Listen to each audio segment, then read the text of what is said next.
আমি মাঝে মাঝে বর্তমান থেকে অতীত আবার ভবিষ্যতে চলে যাই। মানুষের ব্রেনে আরেকটা পার্ট থাকে, এটাকে বলে zero thought state of mind. আমি জানতাম তুমি ঠিক একদিন আমার কাছে আসবে। আমার সমস্ত লেখা তো তোমাকে ঘিরেই। রেনু, তুমি আমি মিলে একটা ফ্যামিলি। বিয়ে করনি কেন?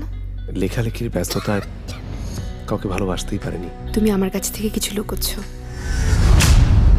সত্যি সত্যি যদি এরকম হতো তাহলে কি আমি এখানে আসতাম? যেদিন একা থাকাটা বাধ্যতামূলক হয়ে যাবে সেদিন বুঝবে একা থাকাটা কতটা ভয়ঙ্কর।